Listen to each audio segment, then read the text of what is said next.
Já repararam, o título desta mensagem é Fases da Maturidade Cristã. E praticamente o que eu quero dizer com isto é nós temos diferentes níveis de espiritualidade, de maturidade espiritual. E é isso que vamos ver até com esta carta do apóstolo João. E uma das coisas que eu às vezes noto até nas minhas crianças é que elas estão em diferentes fases de maturidade. Quando eu olho para as minhas crianças e vejo que umas têm diferentes interesses do que outras, não é? O mais novo é tudo carros. Tudo que é brinquedos e carros, ele é obcecado. Ele gosta de carros. A do meio gosta dos seus animais de peluche, cadernos, canetas, suas Barbies também. Então ela lava lá o cabelo, tem outras roupitas. E para a mais velha, que já tem um pouco mais de idade, já é diferente. É o que veste. Já o que tem o telemóvel, que nós temos de estar sempre com cuidado, não é para lhe controlar, só para comunicação, mas já vemos que existem diferentes maturidades até nas nossas crianças. E também elas respondem de diferentes maneiras à instrução. Por exemplo, eu não tenho que explicar às minhas duas filhas como ir à casa de banho. Eu não tenho qualquer problema, elas sabem fazer tudo. Mas já o meu filho mais novo, às vezes, é preciso uma ajuda, não é? É diferente a nível de maturidade e também de instrução, porque, por vezes, basta só um olhar para as minhas filhas e elas já sabem o que têm que fazer. Depois de eu já lhes ter dito e vejo que elas não fizeram, basta só um olhar. Mas para o meu mais novo, tem que ser mais do que um olhar, não é? E assim, às vezes, com a igreja. Nós temos pessoas, os filhos de Deus também têm diferentes níveis de maturidade. Há pessoas que nós falamos uma palavra mansa, outras precisam de uma palavra mais árdua. Também outros são mais sensíveis a certos tópicos e outros nem tanto.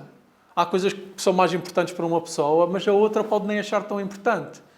E o que acontece é que nós, se não formos sensíveis à maturidade de cada um, nós às vezes podemos estar a fazer o irmão tropeçar, que é o que até o apóstolo João nos disse, aqueles que andam na escuridão fazem tropeçar.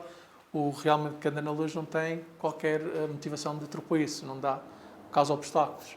E então é isso que nós vamos ver nestes versos. Agora, abram as suas Bíblias. No segundo capítulo de João, vamos ver também acerca de 3 fases de maturidade espiritual, que é-nos dada pelo apóstolo João. No capítulo 2 da primeira carta a João. E os nossos versículos que nós vamos estar a focar agora, hoje, é de 12 a 14. Então, capítulo 2, de 12 a 14. Mas, para mais contexto, vamos ler até a partir do primeiro versículo, até o versículo 17. Está bem? Só para nós relembrarmos um pouco o que já tivemos a aprender. Não por eu resumir, mas só pela leitura do capítulo. Está bem? Eu vou ler aqui, eu tenho a nova versão internacional. Está bem? Pode ser um pouco mais diferente da vossa. Mas tentem lá seguir comigo em vossas Bíblias. Por favor, capítulo 2, começando no versículo 1. Meus filhinhos, escrevo a vocês estas coisas para que vocês não pequem. Se porém alguém pecar, temos um intercessor junto ao Pai, Jesus Cristo o justo. Ele é a propiciação pelos nossos pecados, e não somente pelos nossos, mas também pelos pecados de todo o mundo. Sabemos que o conhecemos se obedecemos aos seus mandamentos. Aquele que diz, eu o conheço, mas não obedece aos seus mandamentos, é mentiroso, e a verdade não está nele. Mas se alguém obedece à sua palavra, nele verdadeiramente o amor de Deus está aperfeiçoado. Desta forma sabemos que estamos nele. Aquele que afirma que permanece nele deve andar como ele andou. Amados, não escrevo a vocês um mandamento novo, mas um mandamento antigo, que vocês têm desde o princípio, a mensagem que ouviram. No entanto, o que escrevo é um mandamento novo, o qual é verdadeiro nele e em vocês, pois as trevas estão se dissipando e já brilha a verdadeira luz. Quem afirma estar na luz, mas odeia seu irmão, continua nas trevas. Quem ama seu irmão permanece na luz e nele não há causa de tropeço. Mas quem odeia seu irmão está nas trevas e anda nas trevas, não sabe para onde vai, porque as trevas o cegaram. Agora as nossas passagens. Filhinhos, eu escrevo a vocês porque os seus pecados foram perdoados, graças ao nome de Jesus. Pais, eu escrevo a vocês porque conhecem aquele que é desde o princípio. Jovens, eu escrevo a vocês porque venceram o maligno. Filhinhos, eu escrevi a vocês porque conhecem o Pai. Pais, eu escrevi a vocês porque conhecem aquele que é desde o princípio. Jovens, eu escrevi a vocês porque são fortes, e em vocês a palavra de Deus permanece. E vocês venceram o maligno. Não amem o mundo, nem o que nele há. Se alguém ama o mundo, o amor do Pai não está nele. Pois tudo o que há no mundo, a cobiça da carne, a cobiça dos olhos e a ostentação dos bens, não provém do Pai, mas do mundo. O mundo e a sua cobiça passam, mas aquele que faz a vontade de Deus permanece para sempre. Está bem? Isto é a palavra de Deus. Orarei pela benção de Deus nesta mensagem. Grande Pai, estamos aqui reunidos, embora poucos, sabemos que o Seu Espírito está connosco. Sabemos também que é mediante a Sua palavra que o conhecemos e também mudamos a nossa mente, renovamos a nossa mente para obedecer aos Seus mandamentos e viver vidas que o agradam. Então pedimos, Pai, que agora, neste momento, nos dês a capacidade de entender a Sua palavra e de atuar no que ouvimos. Pedimos em nome de Jesus Cristo. Amém. Então, portanto, agora verificamos estes dois versos, 12, 13 e 14.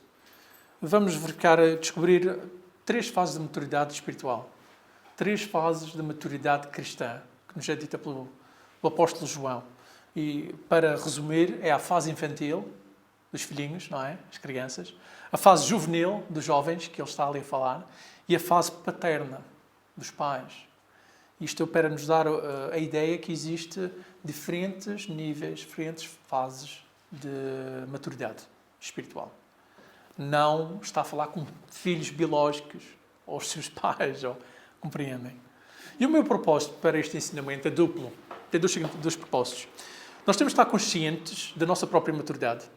Okay? Como é que nós estamos vivendo espiritualmente e se somos maduros? Estamos a andar na fé? Maduros.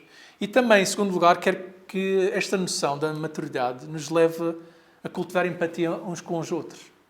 Porque há certos irmãos ou irmãs que podem estar menos maduros que nós. Ou mais maduros. E então, para termos mais uma noção e consciência também da maturidade de cada um. E agirmos de uma maneira que procure ajudar os irmãos. Está bem? Se formos mais sensíveis a isso. Primeiro, reparem o tipo de linguagem do apóstolo usa. Já repararam? Filhinhos, crianças. Você tem na sua Bíblia o que é que diz no seu? Filhinhos. Filhinhos. Pais e jovens. Diz jovens também. Quando diz no seu? Jovens. São expressões carinhosas, não acham? Filhinhos. Então, filhinhos na fé. Não é? Jovens na fé. Pais na fé. É isto, são filhinhos da sua fé. E estas expressões carinhosas implica que eles precisam de ser encorajados, carinhosos, acarinhados, confortados. É por isso que ele usa estas palavras. E a razão que eles precisam de encorajamento? Por que razão? Porque ele acabou. O que nós temos a aprender até agora foram verdades muito duras. Até lembro-me na semana passada, falei com a Lina e ela, isto é muito duro. E disse, então imagina lá eles. Não é? Ele andou a falar, a debater, olha, se não é pecado. E eles agora está a tentar confortá-los. É como se estivesse a nadar e precisas de respirar, não é? Já chega. E ele disse, vou-vos dar agora um pouco de encorajamento e carinho. Porque tinha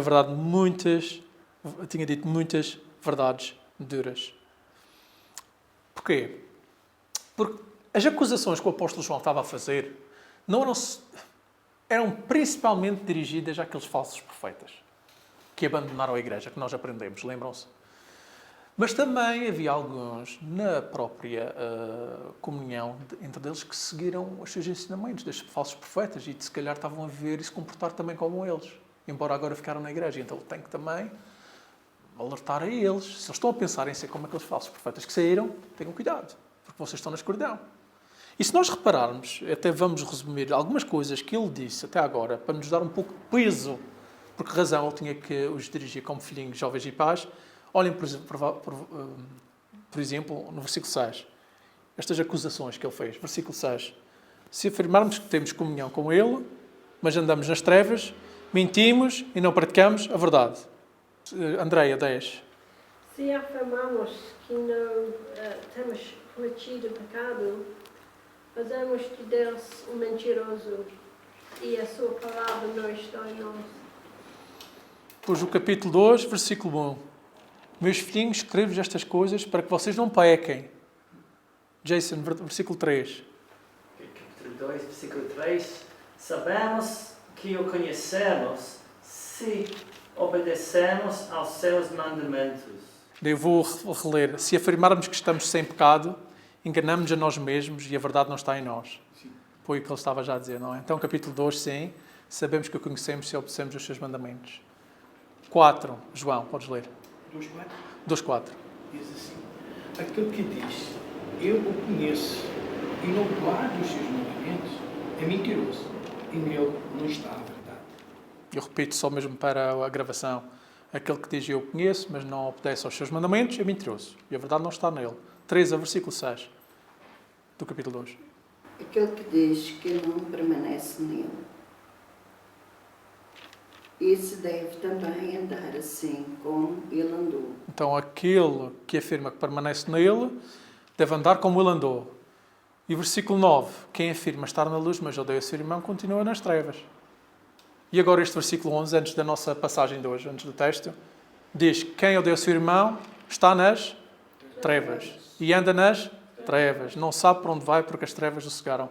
Já notaram a atenção? São assim bombardeados. Bombardeados com estas verdades que penetram a alma e expõem o pecado. Não é muito acusação. Se alguém diz isto, se afirmarem isto, são mentirosos, andam cegos, estão na escuridão, odeiam os seus... E então agora reparem, ele está a dizer: filhinhos, espera, calma, deixem-nos encorajá-los, não é? Atenção ali. E claro, a verdade que ele escreveu é sobretudo sobre os falsos profetas e enganadores, mas mesmo assim conseguem perceber como alguns de lá, ao ouvir esta carta lida em alto, em voz alta, podem estar magoados. Ele está a falar de mim, mas eu não sou assim, não vivo desta maneira. Ou será que eu vivo? E então estão um pouco em pânico, então precisam de ser encorajados, confortados. Então ele faz uma pausa para encorajá-los e fazer refletir sobre a maturidade espiritual de cada um. Porque há uns que não vão estar a andar desta maneira, e a se comportar desta maneira. Mas há outros que vão. Os pais da fé, que são mais sábios, provavelmente têm mais sabedoria e não andariam em tanta fraqueza e luta contra o pecado como um recém-nascido. Um jovem na fé. Um mal instruído. Foi mal ensinado. Teve um modelo de exemplo mau nestes falsos profetas. Claro que confiou neles e seguiu os comportamentos deles. Mas uma pessoa mais madura já pode topar, tal como vocês na igreja de onde vieram, há uns que são mais maduros e outros que viram: isto não está certo, alguma coisa não está a bater bem. Porquê? Tem uma maturidade diferente. E os outros que são mais novos, que não sabem muito, engolem tudo e seguem os maus ensinos, não é? E essa realidade também, não só no nosso tempo, mas também nos tempos da primeira João. E reparem, estes versículos 12 a 14 que ele acabou de falar, jovens, filhinhos, pais, é como se fosse o recheio de uma sandes. Numa fatia, do 12 a 14, é uma exortação para amarem-se uns aos outros. E no restante, dos 15 ou 17, é uma exortação para não amarem o mundo. Então reparem, ele é como: agora vou atacar outra vez, não amem o mundo. Ele volta a atacar. Então ele começou a dizer: olha, vocês que não odeiam uns aos outros, têm que se amar uns aos outros. Pausa. Filhinhos, jovens, pais. Depois, agora ataca outra vez. Não amem o mundo, as coisas do mundo, cobiça da carne, compreende? Então, tem este comportamento e falta de amor entre os crentes, e este comportamento de amor pelo mundo é derivado às vezes por falta de sensitividade ao pecado e falta de maturidade espiritual. E então, reconhecer que estamos todos em diferentes fases de maturidade espiritual é um outro caminho para cultivar discipulado entre os crentes, ajudar os outros crentes a saber realmente, porque é o nosso chamamento fazer discípulos, não é? Discípulos de todas as nações, e uma mãe faz discipulado dos filhos, não é? Tanto como um pai. Nós todos somos chamados a discipular, e para discipular é preciso crescer no conhecimento da palavra e ser mais maduros. Agora, aqui notam 3 grupos: os filhinhos, os jovens e os pais. E vamos olhar para estes 3 grupos e ver como o apóstolo João descreve os crentes em diferentes fases de maturidade. Está bem? Então esse é o objetivo. Para melhor compreender as diferentes fases de maturidade, vamos reconstruir os paralelos, porque vocês já notaram, ele diz filhinhos, mas depois salta e depois vai outra vez aos filhinhos. Então vamos juntar os filhinhos com os filhinhos, os pais com os pais, os jovens com os jovens, e ver o que é que ele está a dizer de cada grupo. Está bem? Então, primeiro vejamos como ele descreve a fase infantil, que é o que eu descrevo. É a fase infantil de uma pessoa crente, que é no versículo 12 e 14 juntos. Ele descreve a fase infantil da maturidade espiritual. Ele diz: filhinhos, eu lhes escrevo porque os seus pecados foram perdoados, graças ao nome de Jesus. E depois a 14 ele diz: eu lhes escrevi porque vocês conhecem o Pai. Está bem? É isso que ele tem a falar dos filhinhos, das pessoas que ele está a falar, os filhinhos na fé. Então havia aqueles na igreja que tinham uma maturidade infantil. Okay? Uma maturidade infantil. Ou a imaturidade. É uma palavra, não é? És maduro ou imaturo. E tal como as crianças que mal conseguem andar ou falar quando crescem e não têm sentido de direção, da mesma forma, um crente com pouca maturidade tem pouco conhecimento sobre a palavra de Deus e às vezes pode fazer escolhas que você diga: aquela pessoa diz que é cristã, mas vê, olha onde é que ele anda, o que é que ele fala, os filmes que ele vê, não é?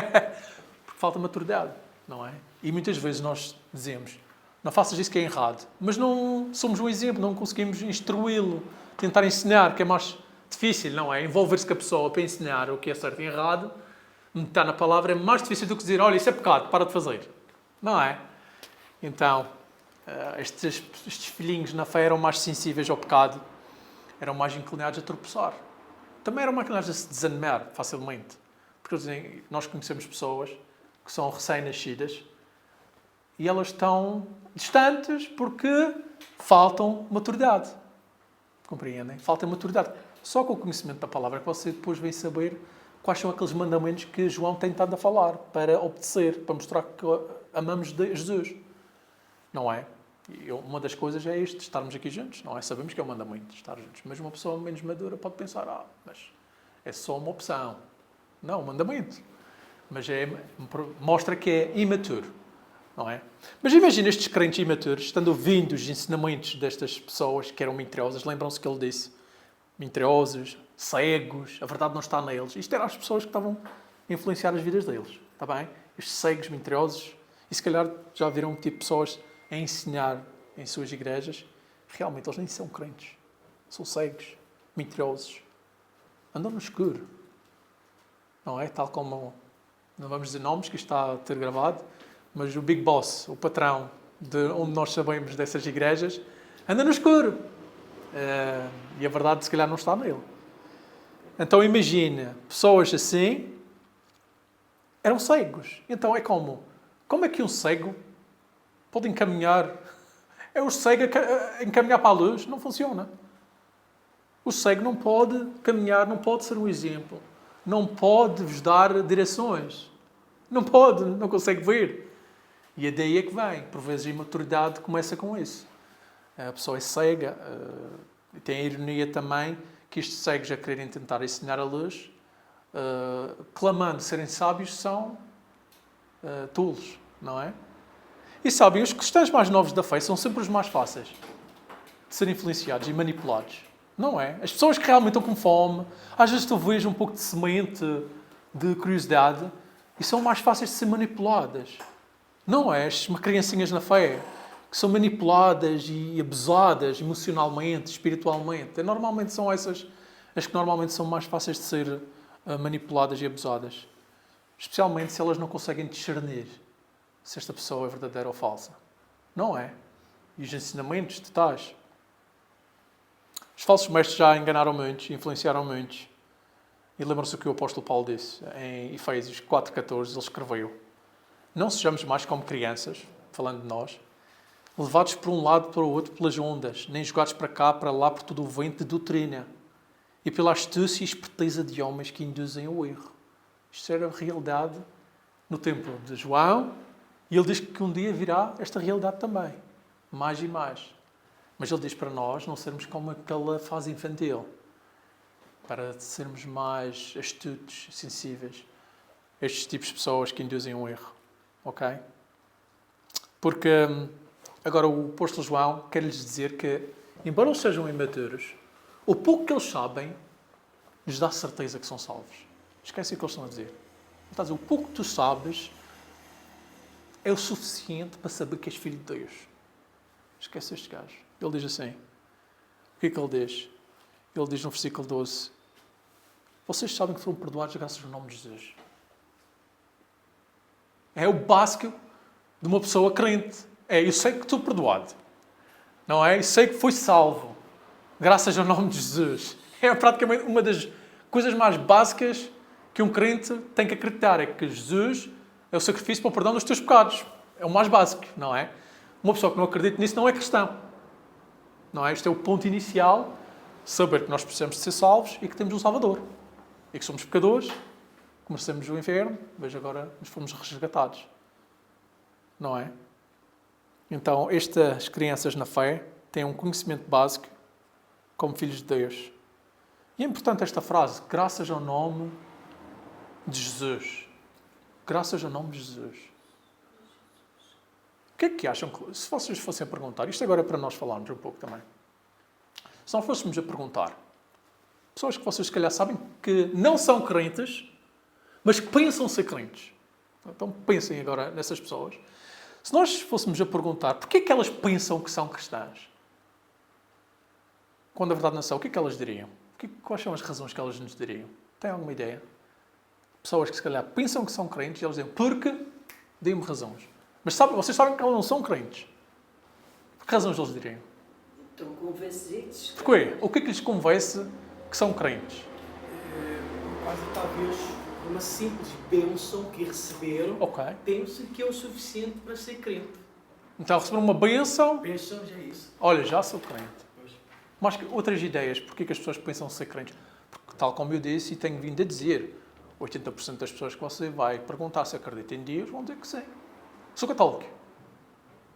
Mas porquê? Se você dizer, mas porquê? O que é que lhe faz pensar que é cristã ou cristão? Porque eles vão para a igreja. Vou à missa todos os domingos. Vou à missa todos os domingos, já desde pequenininha. É o que me faz cristã. Outra ideia. Sou boa pessoa. Eu sou boa pessoa, eu nunca roubei nada a ninguém. E não faço mal a ninguém. Sou eu e Deus. E a minha Fátima. Já fui batizado. Fiz o crisma. Fiz a catequese. Não é? Eu assinei... E já estamos a falar agora mais de igrejas que são tipo mais evangélicas. Eu assinei um papel qualquer, que às vezes tem aqueles certificados de batismo. Não tem nada mal. O mal é quando as pessoas confiam num papel, em vez de Jesus Cristo, não é? Não tem nada mal com o certificado de batismo. Eu acho que tenho já perdi isso. Mas a ideia, não é? Que a básica noção, e isso demonstra que a pessoa realmente não é crente. E não é que seja imatura, nem cega. Mas ele está a dizer, a básica noção de um crente, mesmo sendo imaturo, é que os nossos pecados foram perdoados graças ao nome de Jesus. É básico. Não é? Se uma pessoa dissesse, em vez de dizer, vou à missa todos os domingos, dissesse, sabe qual é a razão porque eu sou cristã? Porque os meus pecados foram perdoados pelo nome de Jesus. Já tem um pouco mais de confiança. Claro, só conseguimos ver o coração, a pessoa pode falar as coisas certas, a sua vida trair. Mas então, uma noção básica da salvação. Não é? Já é mais fácil acreditar do que dizer que vai procissão acender velas, ou vai à missa, ou fiz uma benção do padre. Não é? E agora, a ideia qual é? É que é a sua graça, é a vida de Jesus Cristo. O sacrifício de Jesus Cristo. Sua ressurreição, como estávamos agora a falar, se ele não tivesse ressuscitado, éramos mais que tem até uma palavra no Coríntios, não é? Éramos mais para ser desprezados e terem pena de nós, não é? Se Jesus não tivesse ressuscitado. Mas a sua ressurreição, sua sacrifício, a sua santidade, o seu amor, é tudo Jesus. Só por causa de Jesus que nós somos crentes. Eu costumo dizer em inglês, não somos melhor que ninguém. Nós estamos melhor porque temos o perdão de Deus. Só isso que nos faz diferença. Também lutamos contra o pecado, não é? E se alguém lhes disser que foi perdoado, ou ter uma razão qualquer, que foi salvo de qualquer um esforço, por causa de uma tradição, a igreja que vai, não é? Ou qualquer outra coisa, a não ser o nome de Jesus, Atos 4:12 diz, não há salvação em nenhum outro. Não é? Pois debaixo do céu não há nenhum outro nome dado aos homens pelo qual devamos ser salvos. Então isso é tudo mentira. A básica noção é realmente nós somos salvos e perdoados pelo nome de Jesus Cristo. E nos diz as Escrituras em Tito 3, 5 e 6, não por causa de atos de justiça que por nós praticados, mas devido à sua misericórdia.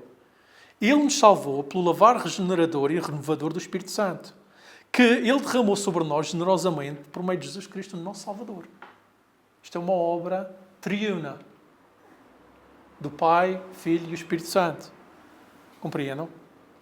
Ele nos salvou, Deus Pai, por o lavar regenerador e renovador do Espírito Santo, que Ele derramou sobre nós generosamente por meio de Jesus Cristo, nosso Salvador. Trindade. Então, prontos. Os verdadeiros crentes que foram perdoados por causa do nome de Jesus descansam no sacrifício de Jesus. Mais nada. É uma básica doutrina de um crente mais infantil possível. Não é? É. Eu, quando fui salvo, eu não sabia quase toda a Bíblia. Nunca tinha lido a Bíblia. Mas sabia de uma coisa. Que era pecador e que Jesus era Salvador. E que, pela graça mediante a fé, poderia ser salvo.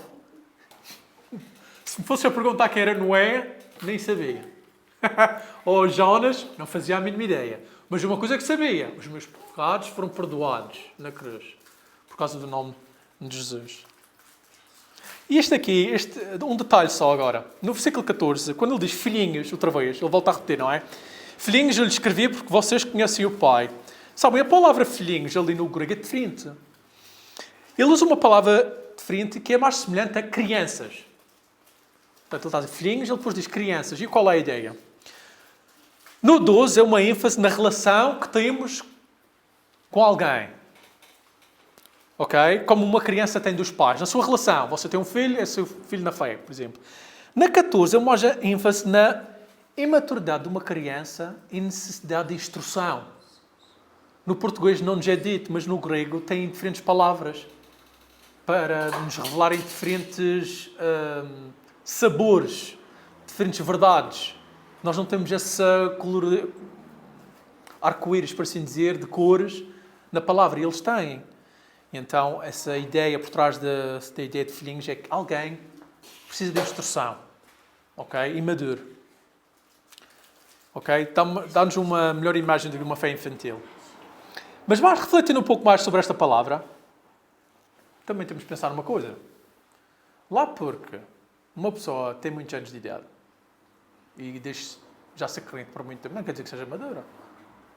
Não é verdade. Se calhar já conheceram pessoas que já estão há muitos anos salvas, ou que dizem ser crentes, mas não sabem muito da Bíblia. Então, idade não quer dizer maturidade.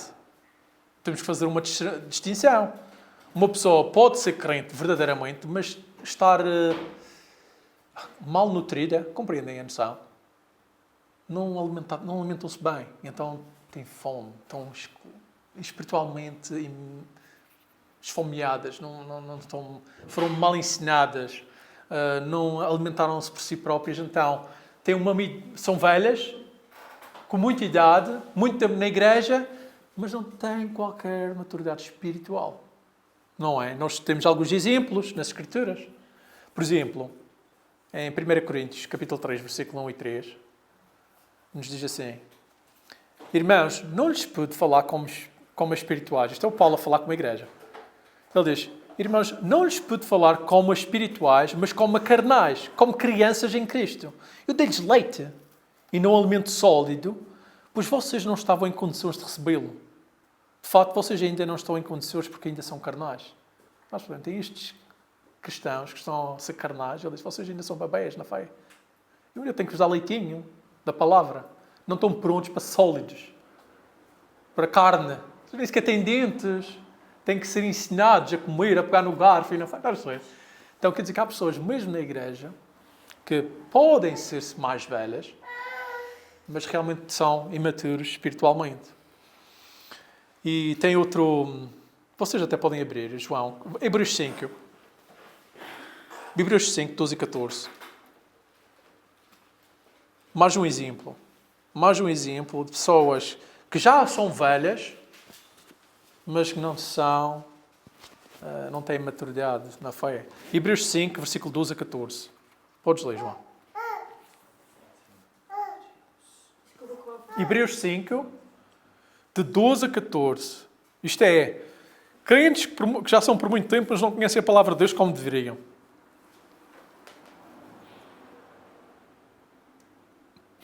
Podes ler, João. Pois, com efeito, quando deveis ser mestres, atendendo ao tempo decorrido. tens novamente necessidade de alguém que vos ensine de novo quais são os princípios elementares dos órgãos de Deus. Assim vos tornaste como necessitados de leite e não de alimento sólido. Ora, tudo aquilo que se alimenta de leite é inexperiente na palavra da justiça, porque é criança. Mas o alimento sólido é para os adultos, para aqueles que, pela prática, têm as suas faculdades exercitadas para discernir não somente o bem, mas também o mal. Reparem, já repararam que é uma verdade que até estas pessoas que ele disse, vocês já deviam ser mestres da palavra. Vocês são crianças, inexperientes, e não consigo-vos dar comida sólida. Não. Então, idade não é sabedoria. Muitas das pessoas, não é?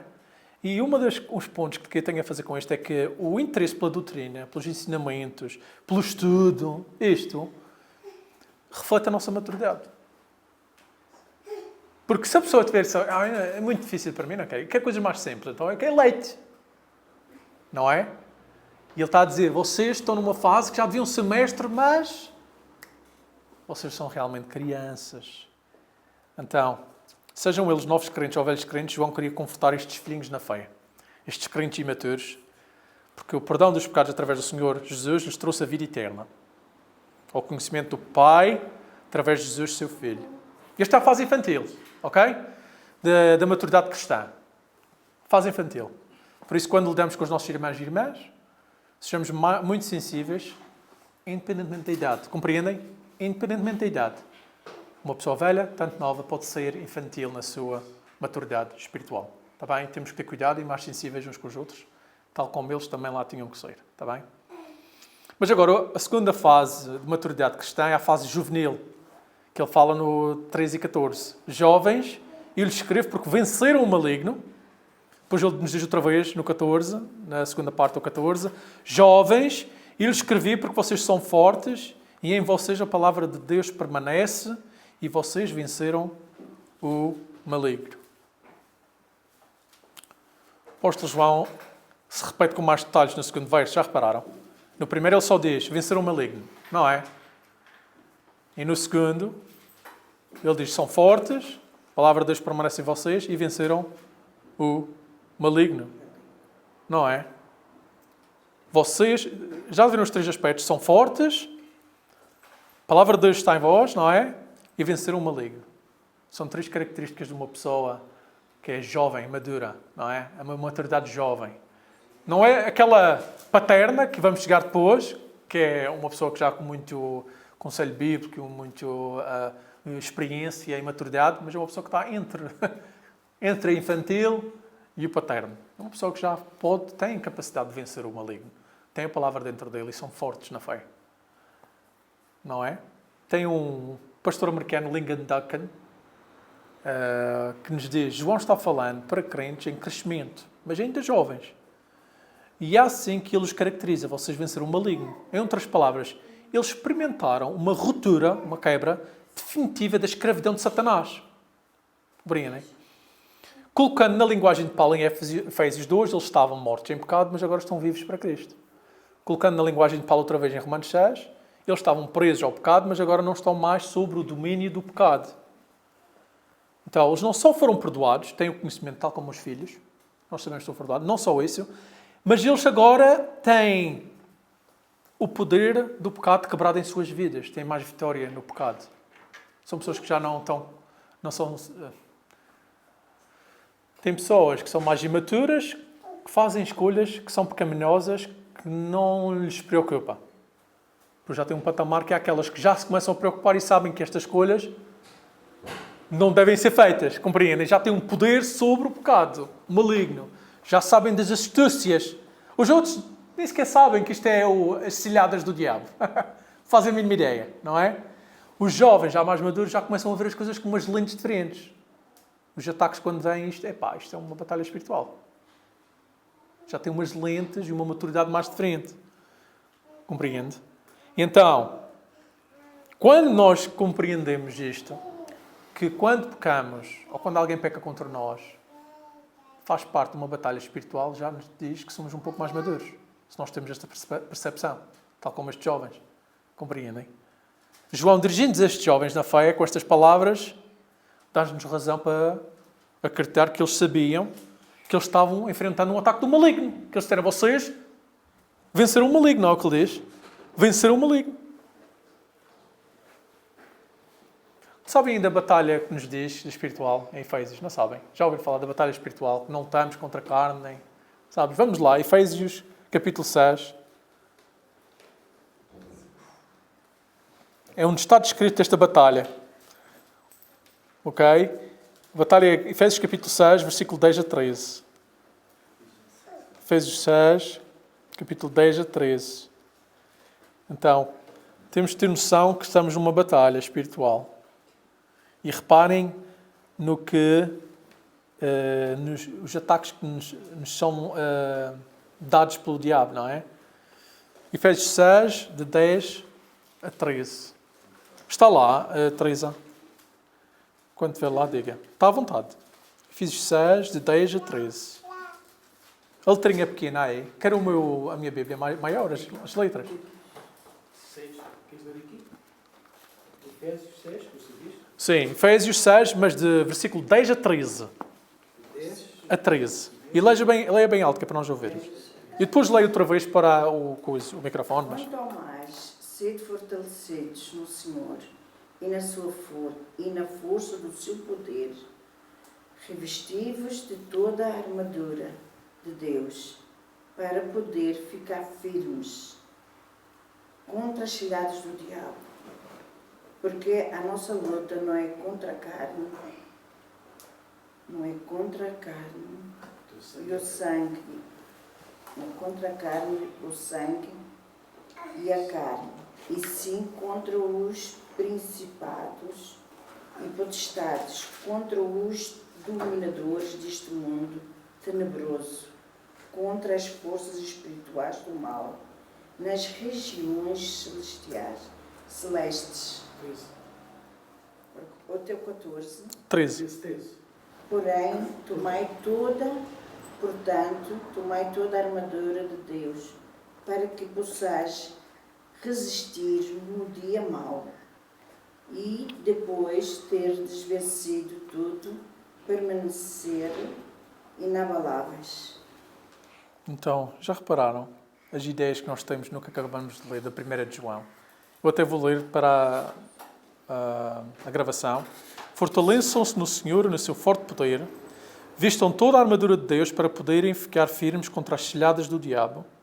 Pois a nossa luta não é contra seres humanos, mas contra os poderes e autoridades, contra os dominadores deste mundo de trevas, contra as forças espirituais do mal nas regiões celestiais. Por isso, vistam toda a armadura de Deus para que possam resistir no dia mau e permanecer inabaláveis depois de terem feito tudo. Então, isto é uma batalha espiritual. E ele diz que há as cilhadas do diabo. Mas que temos o poder, repararam ali, fortaleçam-se, podemos ser fortes, tal como estes jovens, não é? Fortaleçam-se no seu forte poder. Então este poder não vem de nós, mas vem de Deus. Porquê? Porque temos a armadura de Deus. Não é? E podemos ficar firmes contra as cilhadas do diabo. Versículo 11. Mas já reparem agora, voltemos já a 1 João, capítulo 2, versículo 14. Voltemos lá. E agora eu quero que vocês me digam qual é a razão pela qual os jovens na fé eram mais maduros, mais fortes, tinham capacidade de vencer o maligno. Porquê? Porquê é que estes jovens na fé, ao contrário das crianças, dos filhinhos na fé, eram, segundo João, mais fortes e tinham capacidade de vencer o maligno? Porquê? Porquê que nos diz? A palavra de Deus estava neles. É a palavra de Deus. A palavra de Deus, sim. A palavra de Deus permanece neles. Repararam? Os mais maduros na fé reconhecem a importância da palavra de Deus. Fortaleceis na fé. Compreendem? Através da palavra de Deus fortalece a nossa fé. O que mais vai fortalecer a nossa fé? Não é verdade? E sabem o Salmos 119, versículo 11? Guardei no coração a tua palavra para quê? Para cá contra ti. É o propósito? Não é. Então, claro, através da palavra, vamos pecar menos. Vamos cair menos nas cilhadas do diabo. Mais nos vai fortalecer a fé. Mais maduros vamos ser. A força para vencer os tais pecados e desejos malignos não é apenas de lembrar que podemos confessar os nossos pecados, como nos foi dito antes. Que ele nos disse, não foi? No capítulo 1, versículo 9, diz: se alguém pecar, nós temos um advogado, não é? Confessa os vossos pecados, que ele é justo e fiel para nos perdoar os nossos pecados. Não, mas não é só isso. É conhecer a palavra. Não é? Conhecer a palavra. Agora, vamos todos juntos, que eu gosto que estamos aqui, vamos todos saber como é que o nosso Senhor Jesus, o nosso Senhor Jesus, resistia ao maligno no deserto. Não é? Temos um exemplo. Vamos lá ler. Isso é que vocês já sabem a resposta. Mas vamos ver o nosso Senhor. Em Mateus 4. Vamos Mateus 4. Como o nosso Senhor Jesus resistiu ao diabo no deserto. Mateus 4. Os primeiros 11 versículos, mas só vamos ler alguns, para não ser tão longo. Mateus 4. Vamos então aprender com o nosso Senhor Jesus Cristo. Vamos ver como é que ele resistia ao maligno. Lembram-se desta situação no deserto, que ele foi lá levado do Espírito Santo, a passar 40 dias, 40 noites, a ser tentado, o próprio maligno, o diabo. Versículo 3. João, o que é que diz? Então, o tentador, aproximando-se, lhe disse: se és filho de Deus, manda que estas palavras se transformem em pães. Mas você vê que ele colocou dúvida em Jesus. Ele colocou dúvida quando ele disse: se és filho de Deus. O diabo sabia que ele era filho. Mas já colocou dúvida. E às vezes ele faz isso muitas vezes com a gente. A dúvida, não é? Foi o primeiro pecado no jardim, não foi? A dúvida. Deus realmente disse isso. Lembra? Foi o que ele fez com a Eva, não foi? E então, como é que Jesus então respondeu a este maligno, João? Jesus, porém, respondeu: está escrito, nem só de pão viverá o homem, mas de toda a palavra que procede da boca de Deus. Então, como é que... nós temos na nossa mão. Pois é, então... Está escrito... Espera aí. Está escrito. Não é? Nem só de pão viverá o homem, mas toda, não só de umas poucas palavras, não só dos versos que nós gostamos, de toda a palavra, right, que procede da boca de Deus. Versículo 5, Jason. Mateus 4, versículo 5. Então o diabo o levou à cidade santa, colocou-o na parte mais alta do templo e lhe disse: se és o Filho de Deus, joga-te daqui para baixo, pois está escrito: ele dará ordens aos seus anjos a seu respeito, e com as mãos eles o segurarão, para que você não tropece em alguma pedra. O que é que ele disse, Teresa, no versículo 7? Jesus respondeu. Jesus lhe respondeu: também está escrito, não ponha à prova o Senhor, o seu Deus. Prontos, aí está outra vez. Está escrito. Ele disse, mas ele escreveu isto, não sei o que dizer. Não, mas também está escrito, não ponha à prova o Senhor, o seu Deus. Andréia, 8. Depois o diabo o levou a um monte muito alto e mostrou-lhe todos os reinos do mundo e o seu resplendor. Dom também? Sim. Ele disse: tudo isto te darei, se te prostrares e me adorares. Maravilha, hein? Queres ser adorado por Filho de Deus? Olha, vou dar os reinos todos. Tudo. O que é que tu queres? Queres os reinos? queres o quê? E o que é que Jesus disse? Versículo 10. Retire-se, Satanás, pois está escrito: adore o Senhor, o seu Deus, e só a Ele preste culto. Então o diabo deixou e os anjos vieram e o serviram. Repararam? Como é que ele vai contra Satanás? Está escrito. Está escrito. Está escrito. E então, não é a palavra que nos ajuda contra o maligno? Foi assim que o nosso Senhor resistiu ao diabo e às suas tentações. A realidade é que nós já temos vitória, compreendem? Em Cristo. Ele não tem nada contra nós. O diabo não tem. É como se fossem aquelas correntes foram quebradas. O poder do pecado, agora o Espírito Santo pode produzir fruto do Espírito, que é contra o que a carne quer. Já não somos mais subjugados ao reino do inimigo, no domínio do Satanás, do maligno. E nós somos capazes de resistir ao diabo e ele fugirá. Sabem, Tiago nos diz isso. No capítulo 4, versículo 7, submetam-se a Deus, resistam ao diabo e ele fugirá de vós. Temos capacidade de fazer isto. Enquanto uma pessoa que não anda na luz já está na escuridão, já é filho do diabo. Compreendem? E no capítulo 5, versículo 18 da 1 João, até podemos voltar para a 1 João, embora não vos peça agora para irem ao capítulo 5, podem ir lá se quiserem, mas eu vou-vos ler. Ele até vai dizer, no capítulo 5, versículo 18 da 1 João, sabemos que todo aquele que é nascido de Deus não está no pecado. Aquele que nasceu de Deus o protege e o maligno não o atinge. Temos proteção. Temos proteção. E lembra-se de uma coisa, se calhar agora também se lembram, no Efésios 6, quando estávamos a falar da armadura de Deus, lembram-se mais ou menos das peças? Sabem alguma das peças da armadura? O cinturão, o capacete, o escudo. Sabes algum? O escudo da fé. Tem cinturão da verdade, a couraça da justiça. Quem se lembra? O capacete da salvação. O capacete da salvação. E qual era a nossa arma? Os pés, Qual era a nossa arma? a palavra de Deus. É uma espada. A espada. E o que era a espada do Espírito? A palavra nos diz, a palavra de Deus. A palavra de Deus é como a espada. É como uma espada. Então, jovens são aqueles que, embora não tenham uma experiência madura, através da vida, conhecem a palavra, a sã doutrina. Eles são fortes contra o pecado porque têm a sua palavra, permanece neles. É aí a nossa espada, para lutar. É a palavra. Não é acender uma vela ali, como as pessoas fazem. Já vi pessoas que estão a passar por momentos difíceis e vão fazer uma oração para que a pessoa XXX seja abençoada por Deus. Não, a palavra é o que nós usamos para enfrentar. Olha, em terceiro e último lugar, temos a fase infantil, já vimos como é que é, fase juvenil, agora a fase paterna, que ele nos fala aqui. A fase paterna da maturidade cristã. Versículos 13 e 14 também. No capítulo 2. Voltamos agora ao capítulo 2, versículo 13 e 14, voltando ao texto onde começamos a aprender sobre as fases da maturidade cristã, maturidade espiritual.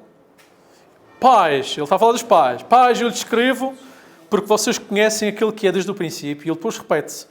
Pais, eu lhes escrevi porque vocês conhecem aquele que é desde o princípio. Ok? Já tinha mencionado anteriormente, lá por alguém ser mais velho, na idade, não quer dizer que tenha maturidade espiritual e vice-versa. Uma pessoa pode ser até nova e ter uma maturidade espiritual. Até nova na fé. Há pessoas que crescem muito rapidamente. Lembram-se de Timóteo. Timóteo foi dito pelo apóstolo Paulo, no capítulo 4:12, não tem que lá ir. Ele disse assim, isto é o apóstolo Paulo a falar com o jovem Timóteo, pastor, pregador. Imagina um jovem a pregar aos mais velhos. Ele diz assim, ninguém despreze pelo fato de você ser jovem. Mas seja um exemplo para os fiéis na palavra, no procedimento, no amor, na fé e na pureza. Está a dizer, eu sei, és novo. Não deixas que eles te desprezem. Mas ele é maduro. Okay? Então dá um exemplo a eles. Nestas 5 coisas. Na palavra, no teu conhecimento da palavra, na tua pregação, no teu procedimento, na tua vida, no amor, na fé e na pureza. Então não estamos a falar de idade. No entanto, alguém, normalmente, mais velho na fé, normalmente é mais maduro. Se está-se alimentando bem da palavra. E crescendo, não é? Normalmente, por norma, os mais velhos, é as pessoas que nós chegamos a pedir conselhos. Não é? Se nós queremos pedir conselhos, vamos às pessoas mais velhas, idosas, até têm a cultura madeirense, o respeito. Agora já nem tanto. As crianças às vezes chamam por tu, não é? Mas antigamente eu levava uma chapada se a minha mãe se dissesse tu ou vizinho. Não era? Tinha senhor, dona, senhora. Tem que ser assim. Mas por norma, esta fase de maturidade espiritual é marcada pelo conhecimento íntimo daquele que é desde o princípio, como nos diz este verso. Então, isto são pessoas que já têm uma caminhada íntima com Deus. Estes pais, que já conhecem aquilo que é desde o princípio, Jesus. Eles têm uma caminhada, uma vida que já mostra intimidade. Já não é uma coisa tão... Já passaram daquele básico ensinamento, Jesus morreu por mim, aquela luta contra o pecado que às vezes os jovens podem ter, ou pessoas menos maduras podem ter, mas agora já estão numa fase que estão a caminhar com Jesus de tal maneira que refletem a humildade, o amor. Não sei se já conheceram pessoas assim, se calhar vocês já conheceram. Pessoas maduras na fé, que refletem um aura santo. Pessoas genuinamente, tipo o Stuart Olliott, não é? Pessoas que você está ao lado e você se sente, isto é um homem de Deus. Isto é um homem que ora todas as manhãs, come peixe, não é? Ele come peixe de manhã e ora para Deus, que é para dizer, eu Deus comia peixe e pão e ele também come. Pessoas que estão nas tribos indígenas, que ninguém conhece, mas as pessoas são afetadas e as pessoas sabem quem é este homem derivado da sua vida, do seu exemplo. Compreende? Pessoas que se calhar não conhecemos, mas que há uma aura qualquer acerca destas pessoas. As suas Bíblias estão sujas, estão já favadas, já perder papel, já conseguem falar.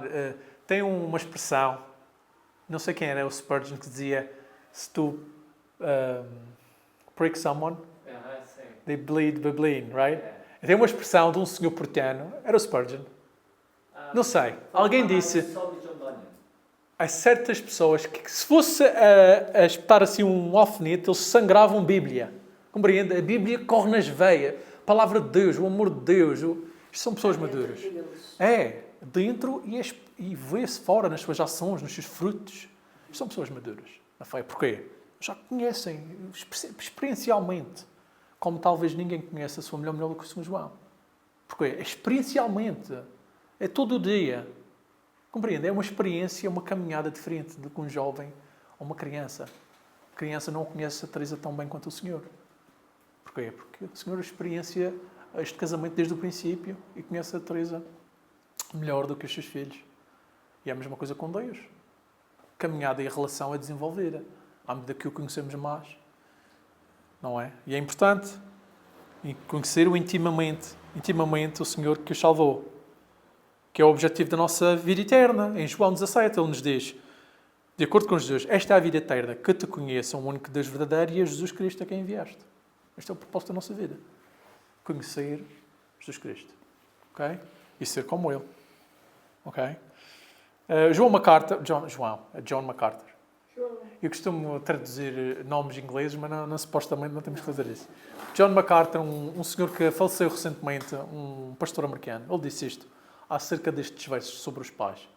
Ele disse o seguinte, ele disse, quando você chegar a ser um jovem espiritual, você chegará a um ponto emocionante em sua experiência espiritual, mas não é nada como chegar a ser um pai espiritual, onde você não apenas conhece a doutrina, ok?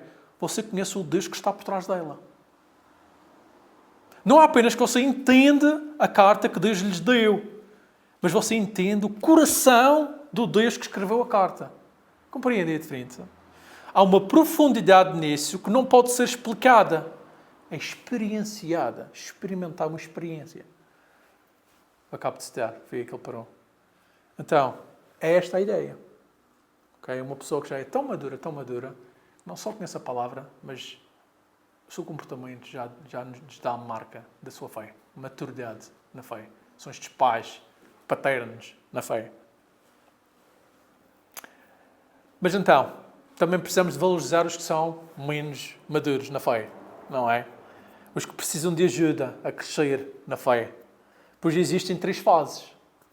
Infantil, juvenil e a paterna. Ok? Porque a igreja realmente é uma família.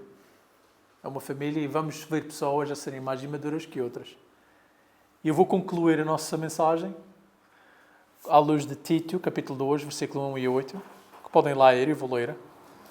Eu concluo à luz de Tito, capítulo 2, versículo 1 a 8, que é uma instrução prática. Queremos prática, não é? De Paulo a Tito, capítulo 2, versículo 1 a 8, que mostra como a fé cristã deve refletir-se na vida cotidiana da Igreja, destacando a sã doutrina, a conduta de cada grupo de pessoas dentro da família da Igreja. Ok? Tito 2, versículo 1 e 8. Ouçam então a palavra de Deus. Paulo escreveu dizendo: Você, porém, fala o que está de acordo com a sã doutrina. Ensina os homens mais velhos a serem moderados, dignos de respeito, sensatos e sádios na fé, no amor e na perseverança. Semelhantemente, ensina as mulheres mais velhas a serem reverentes na sua maneira de viver e não serem caluniadoras nem escravizadas a muito vinho, mas a serem capazes de ensinar o que é bom. Assim poderão orientar as mulheres mais jovens a amarem seus maridos e seus filhos, a serem prudentes e puras, a estarem ocupadas em casa e a serem bondosas e sujeitas a seus maridos, a fim de que a palavra de Deus não seja difamada. Da mesma maneira, encoraje os jovens a serem prudentes. Em tudo, seja você mesmo um exemplo para eles, fazendo boas obras. Em seu ensino, mostre integridade e seriedade. Use linguagem sádia, contra a qual nada se pode dizer, para que aqueles que se opõem a você fiquem envergonhados por não poderem falar mal de nós. Então, que nós nos tornemos mais conscientes da nossa maturidade espiritual, bem como da maturidade espiritual dos nossos irmãos. Para quê? Para que essa consciência nos leve a cultivar um amor e empatia genuína para um com os outros e ajudar um irmão a crescer para o próximo passo, não é? Enquanto juntos lutamos contra o mundo e o maligno, está bem? E essa é a ideia e o objetivo desta mensagem. Que Ele quer que eles entendam, que nós também, está bem? André Horas, para finalizar, cantaremos um último hino, que é Buscai primeiro o reino de Deus. Então, sabem essa? Porque é o princípio da nossa vida, está bem? Senhor nosso Deus, que estás no céu, obrigado, Senhor, por este dia que tu nos deste e obrigado por nossas vidas. Obrigado pela palavra que tu nos deu. Nós não merecemos tua graça, nós não merecemos todas as coisas que tu nos deste. E obrigado, Senhor, por Jesus que veio e morreu na cruz por nós. Aceita agora, Senhor, nosso louvor, nossa dedicação. Ajude-nos, Senhor, como esta semana, para lembrar as coisas que aprendemos e para viver e refletir a tua filha. O Senhor Jesus, que é tudo para nós. Obrigado, Senhor, para nossos irmãos e nossas irmãs que estão aqui. E obrigado por tudo. Em nome de Jesus. Amém. Amém.